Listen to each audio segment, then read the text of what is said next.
The built environment. Learning objectives.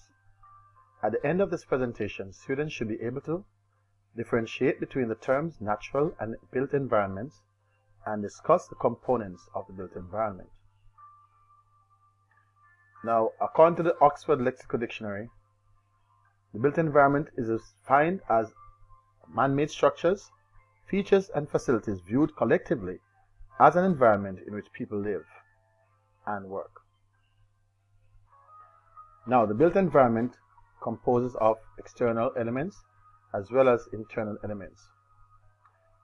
The external elements that make up this environment include buildings, of course, paved areas, retaining walls, planted areas, pools and ponds, rockeries, as well as trees and shrubs.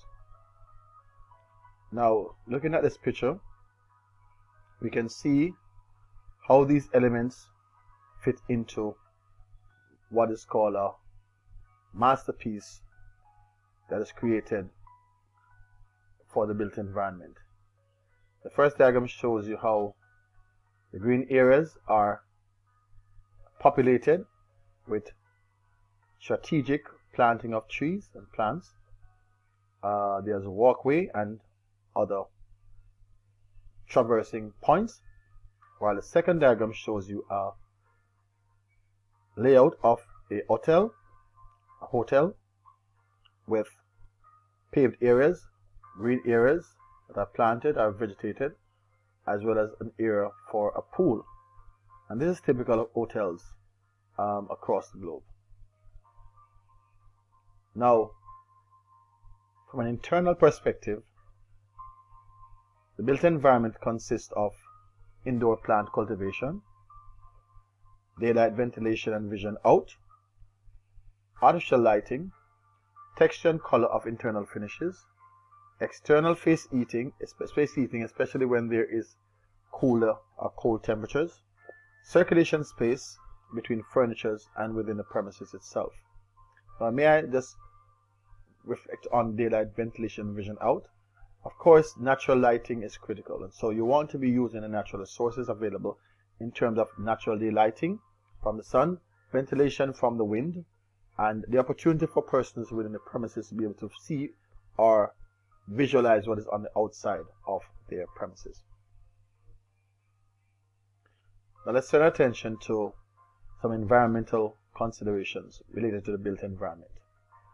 These environmental considerations include building regulations, land restrictions, the availability of services, local amenities to include transportation. Other considerations are subsoil conditions, the levels and topography of the land, adjoining buildings or land, use of the building, as well as daylight and view aspects.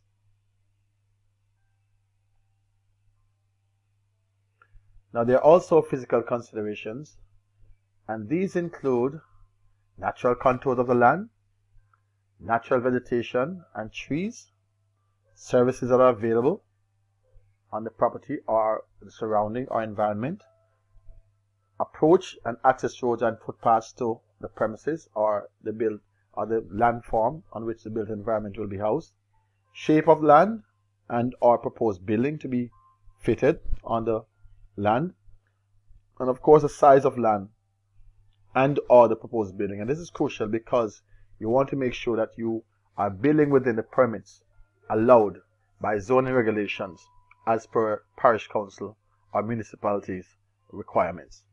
These are important factors to consider when one is doing work in constructing structures in the natural environment. Speaking of natural environment, it's always important as a physical consideration to be aware of natural waterways, lakes and ponds, so that the built environment will not impede the natural habitat that exists where these are existing. There's also the need to pay attention to restrictions such as right of way to a property by other entities, most likely those that are controlled by government, matters related to tree preservation, and those matters related to ancient buildings that need to be preserved. The climatic conditions created by surrounding properties, land or activities must be considered also, as well as proposed future developments, because all of these are important aspects of the physical considerations that must be given credence as one seeks to cohabit space by developing building structures to harmonize with the natural environment. This ends my presentation. These are my references. Thank you.